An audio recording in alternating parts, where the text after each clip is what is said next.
Hi friends, ಎಲ್ರಿಗೂ ನಮಸ್ಕಾರ. ಇದು ಚಂಪಕದಮ್ಮ ದೇವಸ್ಥಾನಕ್ಕೆ ಹೋಗಿದ್ವಿ. ಎಲ್ಲಿಯಪ್ಪ ಅಂತಂದರೆ ಎಲೆಕ್ಟ್ರಾನ್ ಸಿಟಿಯಿಂದ 15 ಕಿಲೋಮೀಟ್ರ್ ದೂರದಲ್ಲಿರುವಂಥ ಬೆಟ್ಟ.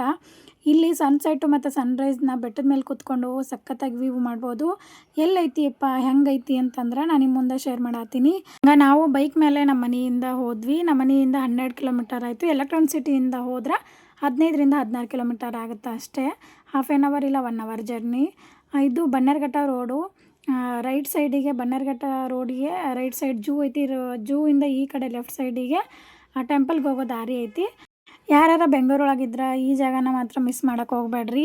ನನಗಂತೂ ಮಸ್ತ್ ಅನ್ನಿಸ್ತು. ನಮ್ಮ ಊರಾಗೆಲ್ಲ ಅದಾವು ಬೆಟ್ಟ ಗುಡ್ಡ ಎಲ್ಲ ಅದಾವು. ಬಟ್ ಬೆಂಗಳೂರಲ್ಲಿ ಈ ಥರ ವ್ಯೂ ನೋಡೋದ್ರಿಂದ ಅದು ಫ್ರೀಯಾಗೆ ನೋಡ್ಕೋಬೋದು. ಯಾವುದು ಫೀಸ್ ಇಲ್ಲ ಏನಿಲ್ಲ, ಫ್ರೀಯಾಗೆ ಸನ್ರೈಸ್ ಸನ್ಸೆಟ್ ನೋಡ್ಕೋಬೋದು ಬೆಟ್ಟದ ಮೇಲೆ ಕುತ್ಕೊಂಡು.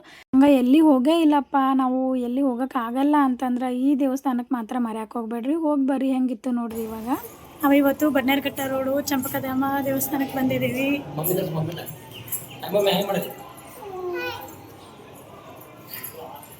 ಇಲ್ಲಿ ಮಹಾಲಕ್ಷ್ಮಿ ಸನ್ನಿಧಿ ಕೂಡ ಐತಿ. ಲಕ್ಷ್ಮೀ ದೇವಿ ದೇವಸ್ಥಾನ. ವೆಂಕಟೇಶ್ವರ ಎಲ್ಲಿರ್ತಾರೋ ಅಲ್ಲಿ ಲಕ್ಷ್ಮೀ ದೇವಿ ಇದ್ದೇ ಇರ್ತಾಳೆ, ಎಲ್ಲರಿಗೂ ಗೊತ್ತಿರೋ ವಿಷಯ. ಹಂಗೆ ಇಲ್ಲಿ ಲಕ್ಷ್ಮೀ ದೇವಸ್ಥಾನ ಇಲ್ಲಿ. ಆಮೇಲೆ ಇದು ವೆಂಕಟೇಶ್ವರ ದೇವಸ್ಥಾನ. ಆಮೇಲೆ ಮೇಲೆ ಬೆಟ್ಟದ ಮೇಲೆ ನರಸಿಂಹಸ್ವಾಮಿ ದೇವಸ್ಥಾನನೂ ಐತಿ, ಅಲ್ಲಿ ಕೂಡ ಹೋಗೋಣ. ಮೇನ್ ವೆಂಕಟೇಶ್ವರ ದೇವಸ್ಥಾನ. ಆಮೇಲೆ ಮೇಲ್ಗಡೆ ಬೆಟ್ಟದ ಮೇಲೆ ನರಸಿಂಹಸ್ವಾಮಿ ದೇವಸ್ಥಾನ ಐತಿ. ಹಂಗೆ ಇಲ್ಲಿ ಮಂಗ್ಯ ಭಾಳ ಅದಾವಂತ, ಅಂದ್ರೆ ಮಂಗಗಳು ಜಾಸ್ತಿ ಅದಾವಂತ. ಹೋದವರೆಲ್ಲರೂ ಬ್ಯಾಗು ಫೋನ್ ಅದೆಲ್ಲ ಹುಷಾರಾಗಿ ಇಟ್ಕೋರಿ. ಇಲ್ಲಿ ಲಕ್ಷ್ಮೀ ನರಸಿಂಹಸ್ವಾಮಿ ದೇವಸ್ಥಾನ ಇದು. ಇಲ್ಲಿ ಕೂಡ ಇದು ನರಸಿಂಹಸ್ವಾಮಿ ದೇವಸ್ಥಾನ ಮೇಲ್ಗಡೆ ಇದೆ. ಬೆಟ್ಟ ಹತ್ಕೊಂಡು ಹೋಗ್ಬೇಕು. ಮಕ್ಕಳನ್ನ ಕರ್ಕೊಂಡು ಹೋದಾಗ ಇಲ್ಲಿ ಏನಾರು ತಿಂಡಿ ಅದನ್ನು ಕೊಡಿಸ್ಕೋಬೋದು. ಅಂದ್ರೆ ಅಂಗಡಿನೂ ಅದಾವು ಇಲ್ಲಿ ಕೆಳಗಡೆನೆ. ಮೇಲ್ಗಡೆ ಯಾವುದೂ ಇಲ್ಲ. ಮೇಲ್ಗಡೆ ದೇವಸ್ಥಾನ ಹಂಗೆ ಯಾವಾಗಲೂ ಜನ ಇದ್ದ ಇರತ್ತಂತ. ಅಷ್ಟೊಂದು ರಶ್ ಅಂತೂ ಇರಲ್ಲ, ಹೋಗ್ಬೋದು. ತಿರುಪತಿನ ನೆನಪರಾತೈತಿ. ತಿರುಪತಿಗೆ ಹೋಗಿದ್ವಲ್ಲ, ಅದೇ ನೆನಪರಾತೈತಿ.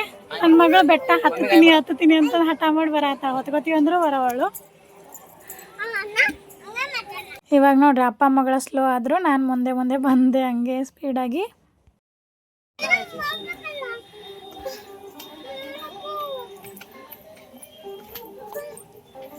ಇವಾಗ ನೋಡ್ರಿ ಪೂರ್ತಿ ಕೆಳಗಡೆ ದೇವ್ರು ಕಾಣಿಸ್ತೈತಿ. ಇನ್ನೂ ಪೂರ್ತಿ ಇನ್ನೂ ಮೆಟ್ಲ ಅದಾವು. ಮೆಟ್ಲ ಹತ್ಕೊಂಡು ಹೋಗ್ಬೇಕು.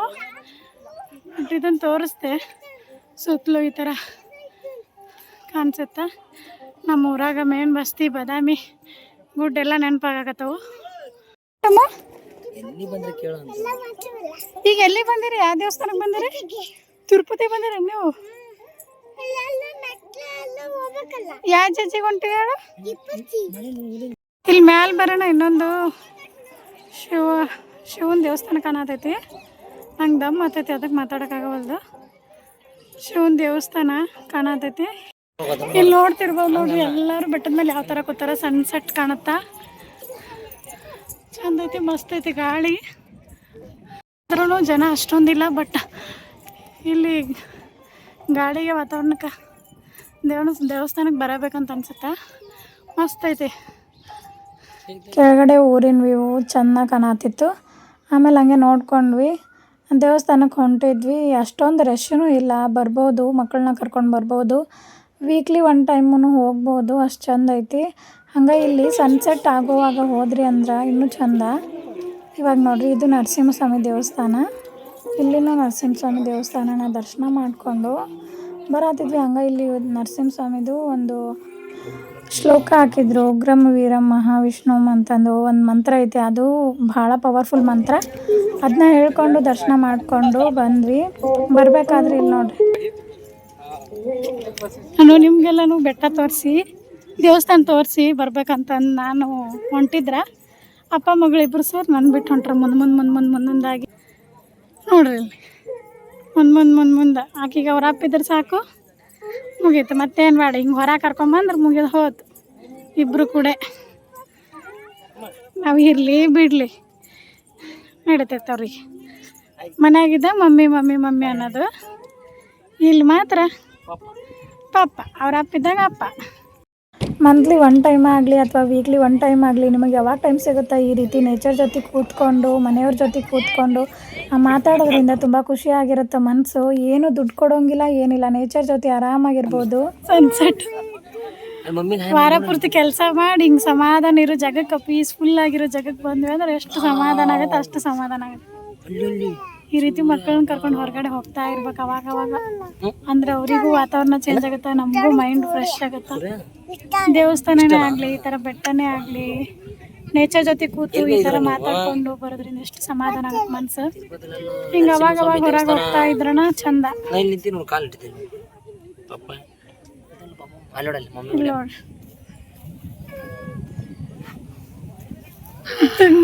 ಮಾತಾಡ್ ವಿಡಿಯೋದಾಗ ಏನಾದ್ರು ಮಾತಾಡಂದು ಏನು ಮಾತಾಡಕ್ ತಯಾರಿಲ್ಲ. ಮಗಳ ಜೊತೆನೂ ಮಾತಾಡ್ತಾನ, ಆಕಿ ಮಾತಾಡಕ್ ಬಿಡಂಗಿಲ್ಲ.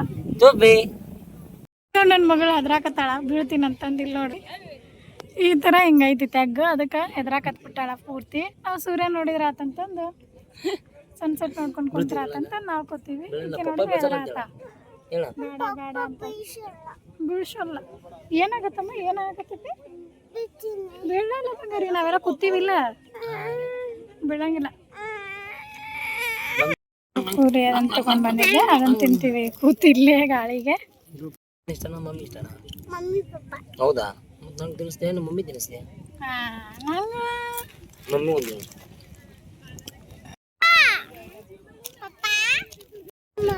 ಏನಮ್ಮ? ಸನ್ಸೆಟ್ ಸೂರ್ಯಮುನಿ ಬೆಟ್ಟ ಕತ್ಲಾಗತ್ತಲ್ಲ ಈಗ. ಅಪ್ಪ ಮಗಳು ಫ್ರೀಯಾಗಿ ಗಾಳಿಗೆ ನಿಂತಾರೆ ಇಬ್ರು, ಒಬ್ರಿಗೊಬ್ರು ಕಾಂಪಿಟೇಷನ್ ತಗೊಂಡು. ಸಾಕ್ಬಿಡ್ರಿ ಮಾಡ್ಕೊಂಡು ಇಂತೂ ಚಂಪಕಧಾಮ ಸ್ವಾಮಿ ದೇವಸ್ಥಾನ ನೋಡಿ ದರ್ಶನ ಮಾಡ್ಕೊಂಡು ಹೊಂಟಿವಿ. ಒಳ್ಳೆ ಈ ಥರ ಪ್ಲೇಸ್ ನಮ್ಮ ಊರ ಕಡೆ ಜಗ್ಗದವು, ಆದ್ರೆ ಬೆಂಗಳೂರಿಗೆ ಬಂದಿದ್ದು ಈ ಥರ ಪ್ಲೇಸಿಗೆ ಬಂದಿದ್ದಿಲ್ಲ. ಇಲ್ಲಿ ಬಂದು ತಂಪು ಗಾಡಿ ತೊಗೊಂಡು ಕೂತು ಟೈಮ್ ಪಾಸ್ ಮಾಡಿ ಹೊಂಟಿವಿ. ಚಂದ ಇತ್ತು ಗಾಳಿ ಎಲ್ಲ, ನಮ್ಗಂತೂ ಚಂದ ಅನ್ನಿಸ್ತು. ಹೆಂಗಿತ್ತು ಸಮ್ಮ? ಸೂಪರ್ ಅಲ್ಲ ಗಾಳಿ ಸನ್ಸೆಟ್ ನೋಡಿದಿಲ್ಲ ಸಮ? ಇವತ್ತ ಹೆಂಗಿತ್ತು ಸನ್ಸೆಟ್? ಸೂಪರ್ ಅಲ್ಲ? ನೋಡ್ಕೊಂಡು ಇವಾಗ ಮನೆ ಕಡೆ ಹೋಗ್ತೀವಿ. ಹೋಗ್ಬೇಕಾದ್ರೆ ಹಂಗ ಏನಾರ ಅಲ್ಲೇ ನೋಡಮು ತಿನ್ಕೊಂತ ಏನ ವ್ಯೂ ಚಂದ ಐತಿ. ಮಿಸ್ ಮಾಡಕ್ ಹೋಗ್ಬೇಡ್ರಿ. ಇಲ್ಲೇ ಬೆಂಗಳೂರದವ್ರು ಹತ್ತಿರದವ್ರು ಇದ್ರೆ ಹೋಗಿ ಬರ್ರಿ ಒಂದ್ ಟೈಮು. ಮಾರ್ನಿಂಗ್ ಬಂದ್ಬಿಟ್ರೆ ಸಕ್ಕದಾಗ ಬಂದ್ಬಿಟ್ಟು ಏನಾರ ಬಜೆ, ಸಾಯಂಕಾಲ ಬೇಗ ಬಂದ್ಬಿಟ್ರೆ ಏನ್ ಸನ್ಸೆಟ್ ನೋಡ್ಬೋದು. ಈಗ ಒಂದಿಷ್ಟು ಜನ ಅನ್ಕೊಂತಿರ್ಬೇಕು ಸನ್ಸೆಟ್ ಸೂರ್ಯಾಸ್ತನ ನೋಡಕ ಅಲ್ಲಿಗೆ ಹೋಗ್ಬೇಕನ, ಬೆಟ್ಟದ ಮೇಲೆ ಆ ಗುಡಿಗೆ ಹೋಗ್ಬೇಕನ ಅಂತಾನು ಅನ್ಕೊಂತಿರ್ಬೋದು. ಆದ್ರೆ ಈ ರೀತಿ ಸುತ್ತಲ ಪರಿಸರ ಇರುವಂಥದ್ದು, ದೇವಸ್ಥಾನ ಇರುವಂತಲ್ಲೇ ಈ ರೀತಿ ಸೂರ್ಯಾಸ್ತನ ನೋಡೋದ್ರಿಂದ ಮೈಂಡ್ ಬಹಳ ಫ್ರೆಶ್ ಅನ್ಸುತ್ತೆ. ಹಚ್ಚ ಹಸಿರಿನ ಪರಿಸರ ನಡ್ಬರ್ಕ ದೇವಸ್ಥಾನದ ಜೊತೆಗಿನ ಈ ರೀತಿ ಸೂರ್ಯೋದಯ ಅಥವಾ ಸೂರ್ಯಾಸ್ತ ನೋಡೋದ್ರಿಂದ ಬಹಳ ಪ್ರಯೋಜನ ಐತಿ. ಮೈಂಡ್ ಫ್ರೆಶ್ ಅನ್ಸುತ್ತೆ, ಹಂಗ ನೆಮ್ಮದಿ ಸಮಾಧಾನನೂ ಬಹಳ ಆಗಿರುತ್ತೆ. ಇನ್ನೊಂದು ಸಜೆಷನ್ ಅಂತಂದ್ರೆ, ಈ ಥರ ಪ್ಲೇಸಿಗೆ ಬಂದ್ವಿ ಅಂದ್ರೆ ಏನಾದ್ರು ಸ್ನ್ಯಾಕ್ಸ್ ತೊಗೊಂಬಂದು ಸಾಯಂಕಾಲ ಹೊತ್ತಿಗೆ ಸನ್ಸೆಟ್ ಆಗೋ ಟೈಮಿಗೆ ಒಂದು 5 ಗಂಟೆ ಸುಮಾರು ಮನೆಗೆ ಬಿಟ್ವಿ ಅಂದ್ರೆ, ಇಲ್ಲಿ ಬಂದ್ವಿ ಅಂದ್ರೆ 1 ಅವರಿಗೆ ಸನ್ಸೆಟ್ ಹಾಕಿರ್ತೈತಿ. ಅದ್ರ ಜೊತೆ ಸ್ನ್ಯಾಕ್ಸ್ ಕುತ್ಕೊಂಡು ತಿನ್ಕೊಂಡು ಹೋದ್ರೆ ಚೆಂದ ಆಗತ್ತೆ. ಇನ್ನೂ ಇದೊಂದು ಹೇಳಕ್ಕೆ ಇಷ್ಟಪಡ್ತೀನಿ. ನಂಗೆ ಇವತ್ತು ಹಂಗೆ ಅನ್ನಿಸ್ತು, ಏನಾದ್ರು ತರಬೇಕಾಗಿತ್ತು ತಿನ್ನಕ್ಕೆ. ಗಾಳಿಗಿನ್ನೂ ಜಾಸ್ತಿ ಹೋಗತ್ತೆ ತಿನ್ನಕ್ಕೆ, ಹಂಗೆ ಅನ್ನಿಸ್ತು. ಅದಕ್ಕೆ ಹೇಳ್ದೆ. ಆಯ್ತು ರೀ, ಇವಾಗ ಮನೆ ಕಡೆ ಹೋಗೋಣ. ಹೆಂಗಿತ್ತು ರೀ ಲಾಗು? ಇಲ್ಲಿಗೆ ಎಂಡ್ ಮಾಡ್ತೀನಿ. Thank you for watching.